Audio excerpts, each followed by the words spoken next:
and welcome back to my channel. And if you're new, hi and welcome to my channel. I'm continuing with the rising sun readings for the month ahead, and I'm a bit late, so we're already in the month of September. Yeah, and so we're up to Aquarius rising, so we're nearly there. I'm nearly done with it. Yeah, so I usually like to let you guys know about the astrological headlines going on at the moment. Most of you are aware there's pretty much almost every planet in retrograde. Now, the sun and moon are considered planets in the chart, but they're never retrograde. Mars is not retrograde all this year. He was late last year, he was retrograde, and late next year in 2024, he'll be retrograde again.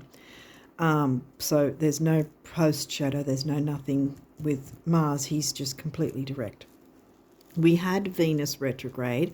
She was retrograde in Leo and then moved back into the Cancerian sign for a little bit. I'm not sure if she's out of that yet or not, but she'll be moving back into Leo shortly if she's not already there.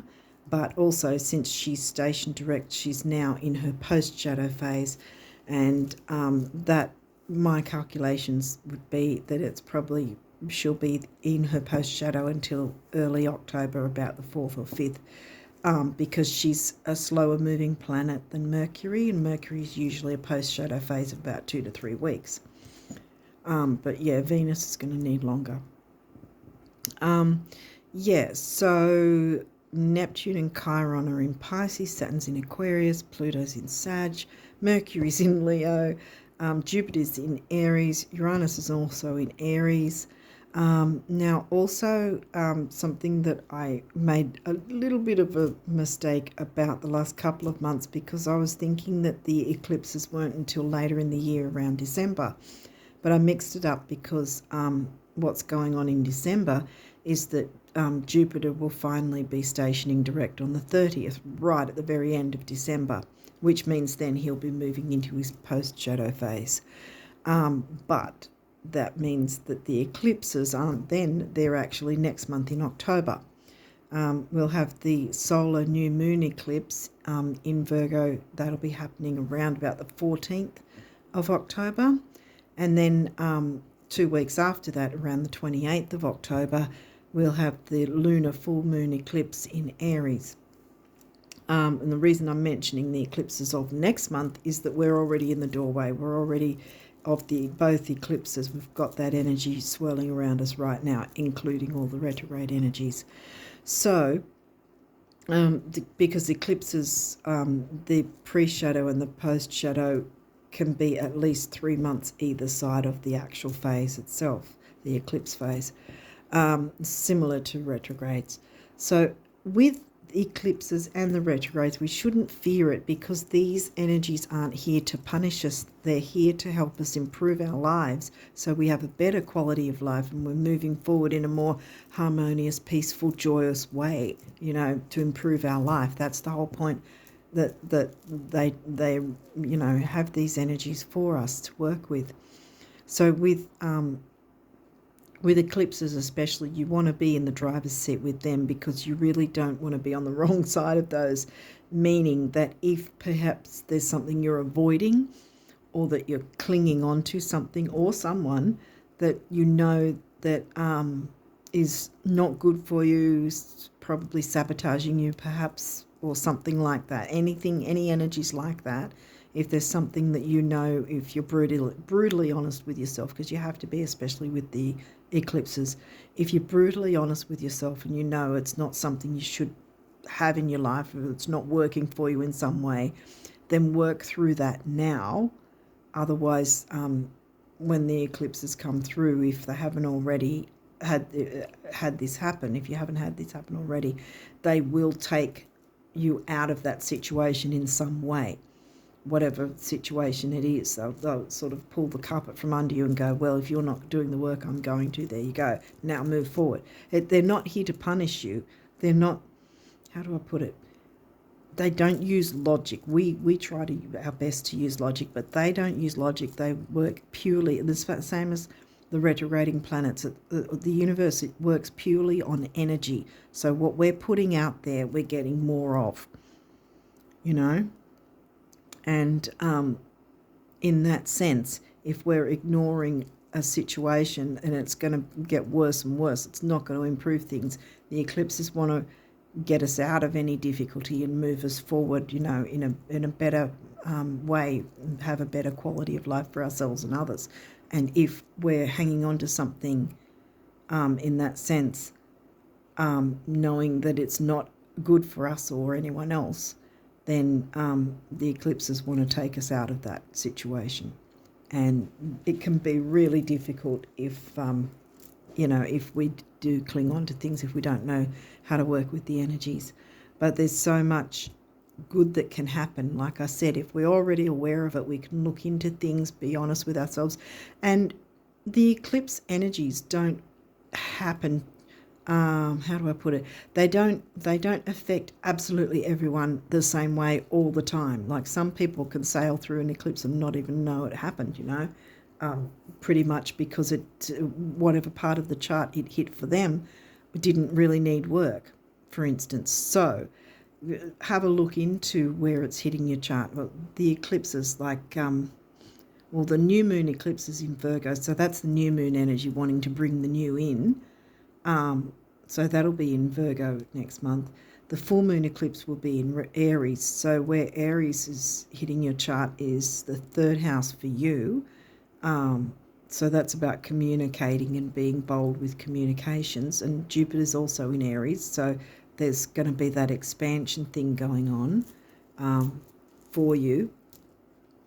And with the retrogrades, especially with Mercury retrograde, when that one comes around, quite often you'll hear, don't sign contracts, don't get into relationships or business partnerships, don't buy anything new. Well, the only reason that those things go wrong or go south is if one or both parties are coming at it in a wrong perspective, so to speak.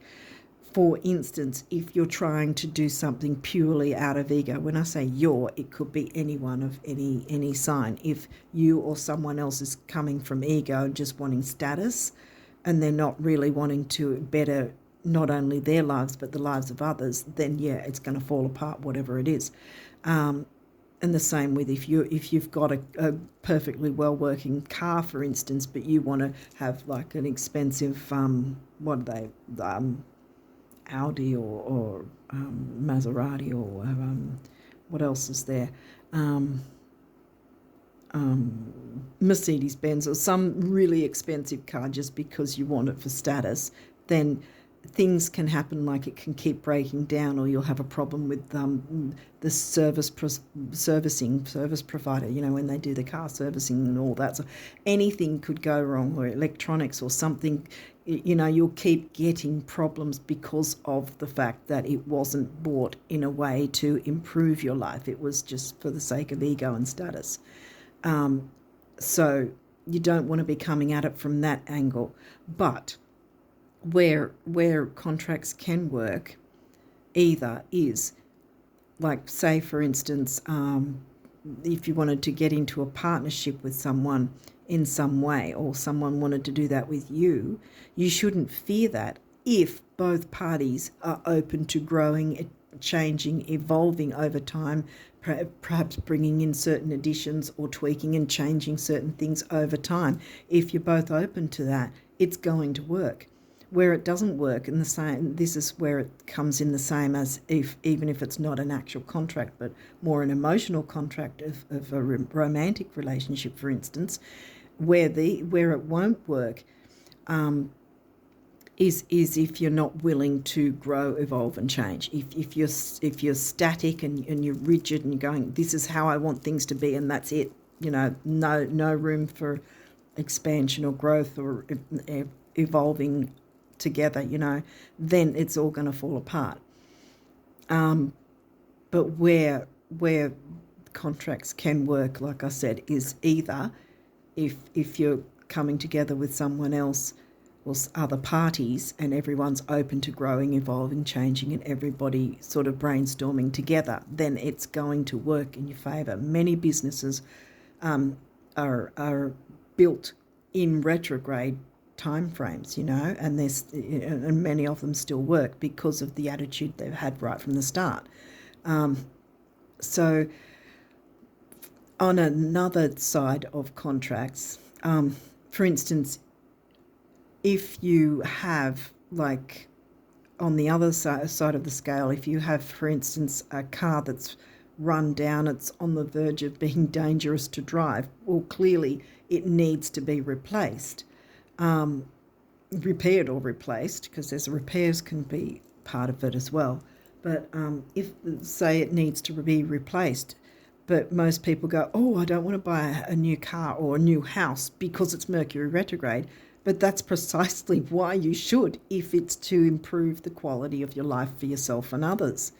Like, for instance, if you're renting somewhere and the landlord isn't repairing things that need repairing, or you're either renting or you own a house in a neighbourhood that is really not pleasant to be in, like, or there might be difficult neighbours or something, but you're thinking, I can't look into this until after Mercury's retrograde. No, Mercury wants you to do it now. Mercury wants to support you and help you go car shopping and house hunting.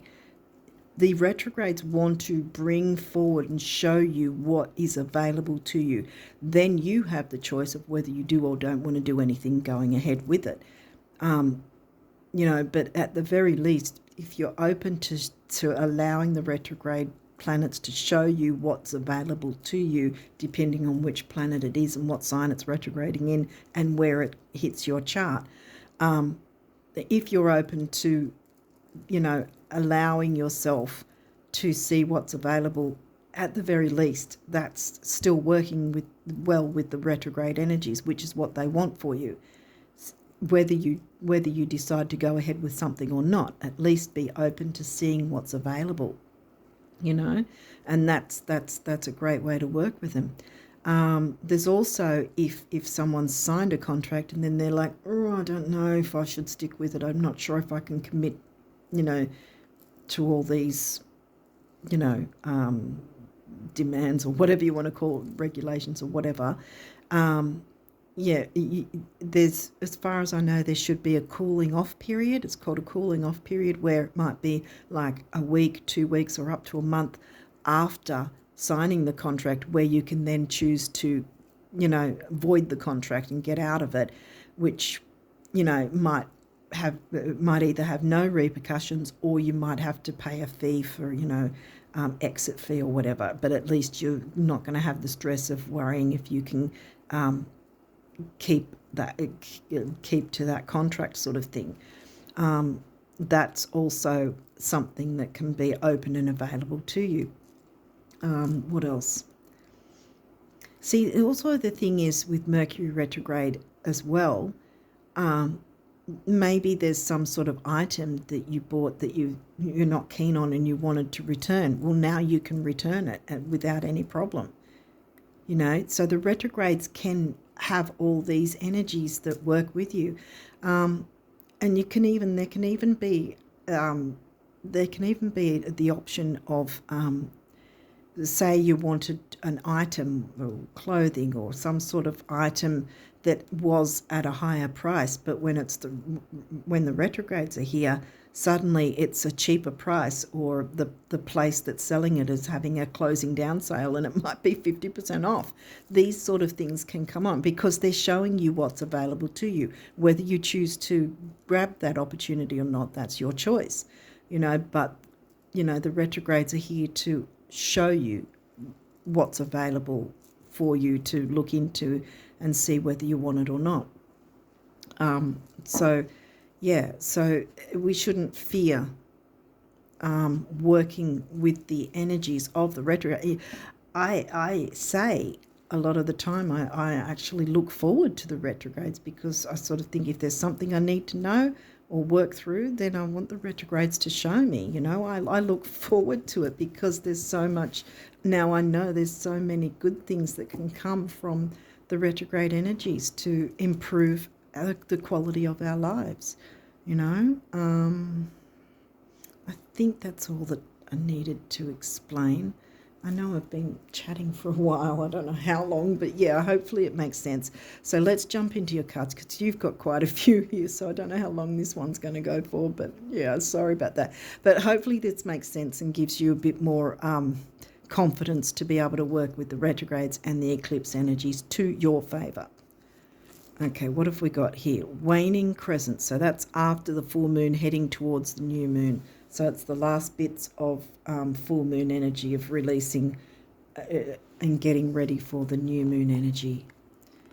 Third house, that's Gemini themes, covered by, what was it? Aries. Yeah, because we were talking about Aries, Jupiter in Aries. And the full moon eclipse will be in Aries. And this is the last bits of full moon energy here. New moon, I'm going to move that there. So we're definitely getting ourselves, or you guys anyway, I don't have Aquarius rising, but you guys, so far for me, it's saying any final tendrils of whatever needs to be tweaked, changed, let go of, get that out of the way so that you can jump into the new moon energies. Because also, see, the thing is with the eclipses, like I said, we're already in the doorway of both the full moon and new moon eclipses pretty much together. They're only 2 weeks apart anyway, but they've got a 3-month, remember the 3-month either side. So that would mean this regular new moon coming up around the 14th this month in September will also have a bit of the energies tapped in from next month's eclipses. So this is a really powerful time to get yourself in the perfect position to jump into those new moon energies and bring in what you want, the new that you want for yourself. Waning gibbous. Okay, so that's, how will I put it? Because that's before then. I think I'll still put it here because here's the thing. We've had the full moon.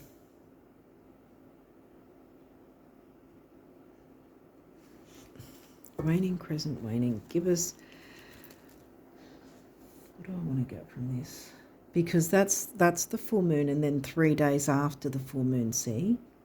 And this is 3 days before the new moon. Yeah, I feel like I don't want to put that there only because we've got a full moon at the end of the month. So these would be the last few days of the end of the month, reiterating anything that, you know, because we're all always needing to do release work. We're always needing to bring in the new. It's a constant cycle anyway. So I think that's the last few days of this month of September for you after the final, after the full moon of this month in September. Yeah, like I said, it could just simply be like I've been talking about, tweaks and changes. It might not be anything big because you've got the new moon energy, which in this deck, this is seen as pretty much one of the luckiest cards in this particular deck. So you've got a lot of luck that wants to come in. And who have we got in retrograde? Jupiter, expansion, luck, all that sort of thing, growth, you know, waxing gibbous. So this is heading towards the full moon from the new moon, if that makes sense. So we've got the last tendrils of the full moon from August, the end of August. Then we're moving into September. We're heading towards the new moon, see, because that's pretty much where we're in now. And we're heading to the new moon, which while I'm filming this, it's just under a week until the full moon. A new moon, sorry. Full moon, new moon. And then the last tendrils of the new moon, 3 days, around about 3 days before the full moon. Then the full moon happens, and then 3 days after the full moon. So you've got a sort of a balance pretty much of the letting go and bringing in the new as well. Lots of moon energy. 5th house, Leo themes. 5th house is in Gemini. So you've got Gemini themes covered by Aries, Leo themes covered by Gemini. if that makes it. Jupiter's retrograde. I was going to say there seems to be Jupiter energy of expansion and growth. And we've already mentioned Aries for your third house of Gemini themes, communication. So, yep, Jupiter retro wants to come in on the party here and bring you expansion and growth. Gemini, communication. Obviously something about communication is happening. Communication, children, creativity, romance, that sort of thing is fifth house. So I don't know, I'm getting some good energy here of sort of clearing away anything, you know. I think it's, so far at least, I think it's more of just simple adjustments here and there, nothing too dramatic, clearing away whatever you need to, or adjusting, making adjustments in some way, bringing in that new moon energy. Capricorn is 10th house themes, career and ambition. Where's Capricorn? Oh, that's 12th house Pisces themes of spirituality, art, beauty, mediumship, ESP, that sort of thing. Chiron. All right, so there's some healing energy coming through. Chiron, the wounded healer. We've all got Chiron wounds to heal. So, yeah, first house, that's your rising sign. So Aquarius rises. So now we'll get into here and see if we can get a bit more of a story of what's going on for you this month. Mars, not retrograde. Your physical energy drives strength and fighting spirit. Mars rules Aries. Aries came through. Jupiter's retrograding in Aries. Aries is in your Gemini third house. Lots of communication wanting to come in. Lots of fire and activity that way. Fun. Because Mars rules Aries. You've got the Leo themes of the fifth house. Then you've got Jupiter with the Sag themes of expansion, growth, travel, study, higher learning. 10th house, Capricorn themes. Your achievements and status in the outside world, career and ambition. 10th house isn't in Capricorn for you. It's in, where is it? Scorpio, I think it is. Yeah, intense, deep Scorpio, which is also about spirituality, occult. It can be shared resources, shared income, tax, credit cards, loans. We talked about loans. Don't fear them.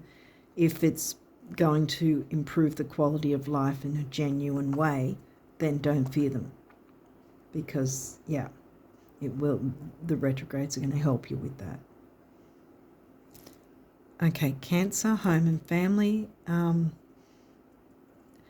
fourth house themes, but Cancer isn't in your fourth house. It is in, where is it in? I think that's the Virgo sixth house, Virgo themed sixth house. Yeah. This energy is emotional, sensitive, caring and loving. It may concern family, a mother or a child. Because there's healing in the air. And Capricorn's in your 12th house in Pisces. And Pisces is the very dreamy, peaceful. Well, Cancer is also, you know, peaceful, home body sort of thing. Energy. The moon. The moon. Moon ruled. The moon is the planetary ruler of the sign of Cancer too. Your unconscious, sensitive, inner emotions and responses. Safety and security as well with the moon. And the second house, money and self-worth, Taurus themes. Your assets, finances and things that you value. I mean, you could also look into where your moon is, what sign it's in, and also your natal Jupiter and how that's affected by the transiting Jupiter in Aries, retrograding. Second house has Pisces, so we've got the Pisces coming through again. with spirituality, mediumship, art, beauty. Yeah, I'm getting peaceful vibes because we've got both of these right smack bang in the middle of your reading here too. And Mars rules the sign of Aries, which Jupiter is in. Gemini, we got the butterfly, we got the communication theme coming through as well with the Gemini. So that's another thing here. There's something is going to be involving communication with children, romance, creativity, home, family, or those who feel like family. Pisces coming through again. Pisces themes there. Pisces was your second house, yeah. The mystic. Here we go again with ESP, the occult, all that, because we had a little snippet of Scorpio energy coming through, didn't we? Where did Scorpio come through again? Or 8th house.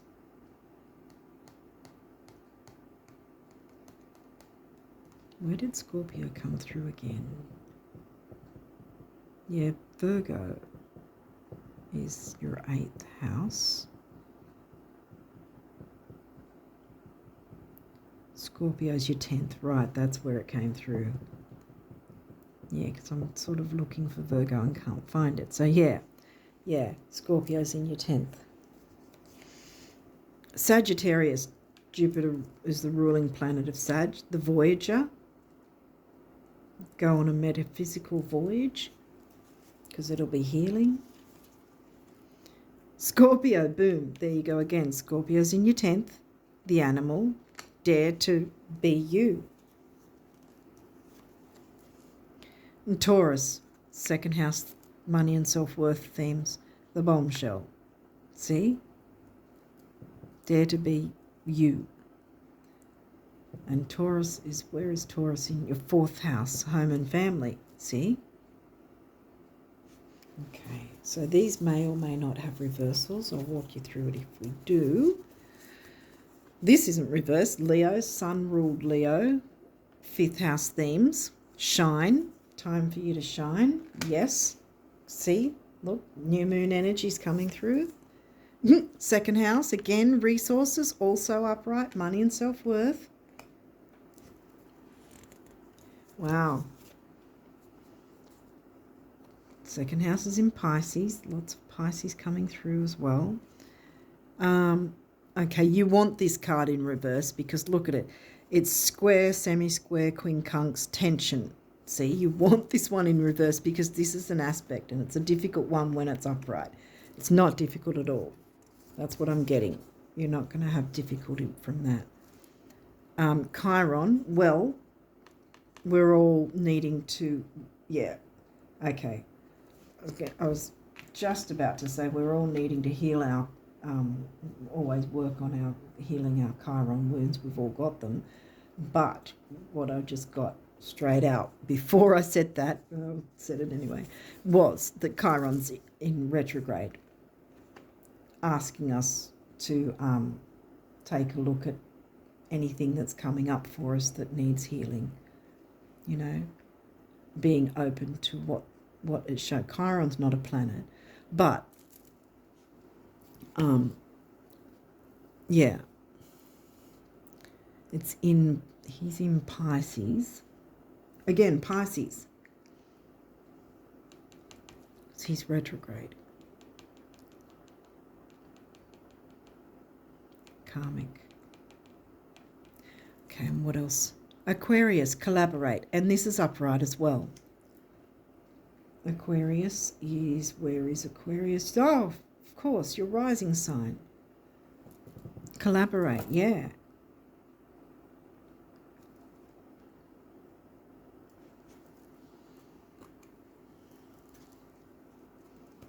Because there's healing to take place. So, yeah, I'm not getting that there's no healing. I'm getting that it's retrograde, so it's asking you to jump into those energies. So, yeah, I think there's a lot of peacefulness and healing coming through here, expansion, having that metaphysical voyage, I think, is what's going to happen for you this month. Because I think, in a sense, probably even the fact of working with the retrograde and eclipse energies is going to seem like a new voyage in that sense, in a metaphysical sense, in that way, because it's going to then prepare you and get you in a prime position to jump in with all those new moon energies, bring in the new that you want this month and next month, and propel you forward. Because remember, we're going to have the 3 months either side, so there's going to be those energies we're going to feel for a while yet. And I think that you can take that voyage, and it's going to be healing, and you're going to be setting yourself up pretty well for quite some time to come, actually. So let's see what the numerology is for you, Aquarius risers. What does Aquarius risers need to know? What do they need to know?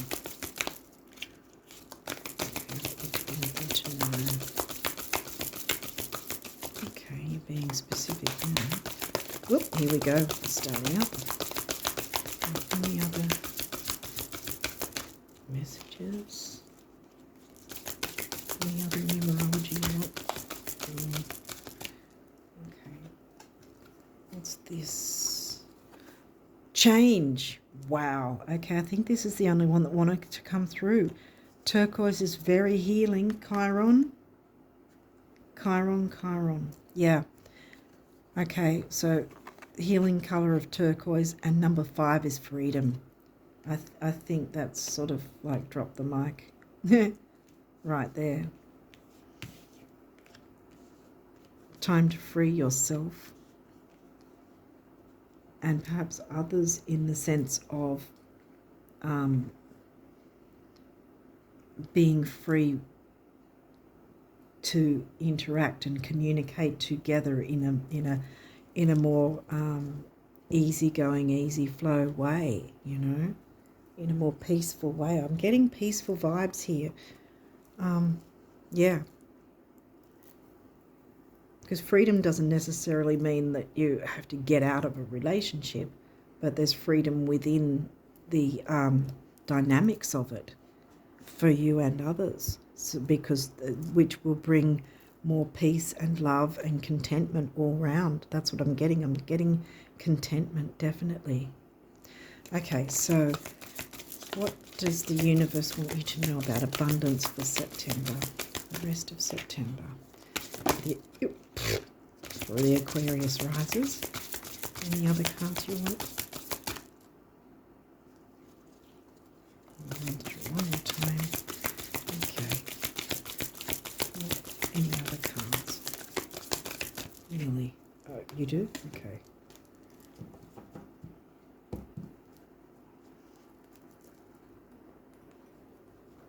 Alrighty. So we had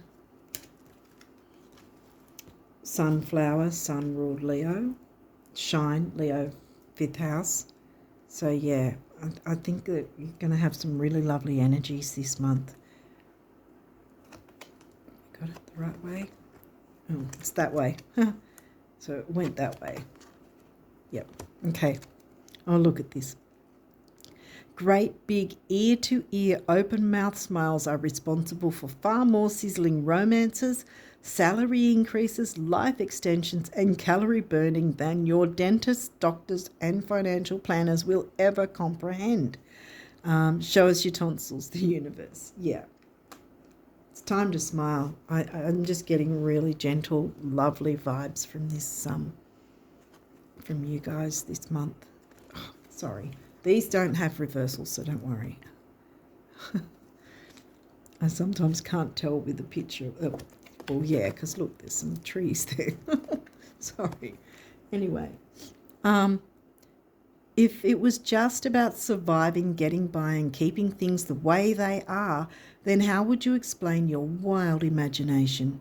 If it was just about sacrifice, selflessness, and altruism, then how would you explain your burning desires? And if it was just about thinking, reflection, and spiritual stuff, then how would you explain the physical world? Get the picture? Want it all? That's what it's there for. Vroom, vroom, the universe. Exactly. Get your motor going. Yeah, jump into these energies that want to be there for you, to support you and propel you forward. An abundant life is an abundant life, not abundance all by itself. In case anyone asks, you know, see yourself in the throes of living and see me at your side, the universe. Exactly. I'm going to put it here because there's no negative energy this month. You don't need to be worried about it. It's just a bunch of healing and gentle vibes and happiness and joy. Yeah. Okay, so let's see what the guardian angels want you Aquarius risers to know. Ooh, there's a few. Here they come. Ooh, anything else? A bit more.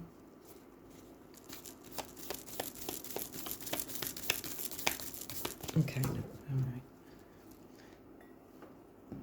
What do we have?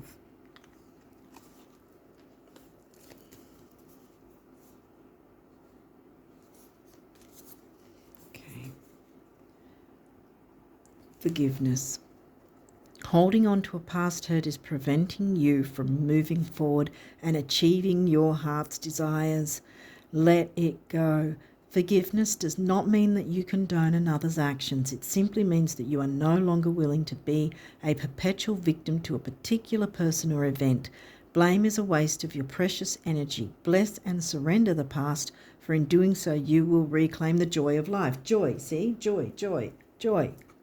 Like I said, joy wants to come through for you. Joy, happiness, abundance, beauty, love, everything, expansion, yay. Action. Drop all fear and just do it. You have the power to create and be whatever you truly want. Look inside your heart and take positive action in those things that bring you closer to achieving your desired goals. Nothing can stop you except your own fears. This card is positive confirmation from God and the angels that the time is right for you to start a new and exciting venture. The Voyager, exactly. New and exciting venture. Bam. And then this one, last but not least, Star. Believe in yourself. You are a wonder of creation. Wash away all fear and discover you are a shining star. Allow all around you to just be. Let go of trying to control life, for the light of your soul will guide you always towards love. Remember, stars are born through explosions of love. Love illuminates all things. Never forget, you are truly a shining star. Yes, exactly. A lot of beautiful, gentle energies wanting to communicate joy, happiness, love, abundance. It's all coming through. And this is the thing with the retrogrades. It doesn't mean that you can't have expansion, growth, luck, abundance. In fact, it's the other way around. You can have it if you know how to work with it. And hopefully I made sense earlier about trying to explain some ideas of how to work with the retrogrades and what that means for us all. Change is on the way, and it's a good change, guys. Lots of wonderful healing, happy vibes, joys coming back. Yeah. That's in reverse, remember, so that anything difficult is leaving. If there's any tendrils still, it's on the way out. Because remember, we've got the energies that you can work with to release anything that needs releasing, so that you're in a prime position to get this month's and next month's powerful new moon energies. Like I said, the eclipses are hitting these moons this month as well, so it's sort of amping them up a bit more than they normally would as well. So this is your time, friends. Oh, yay. This is really wonderful energy. I'm really happy for you guys.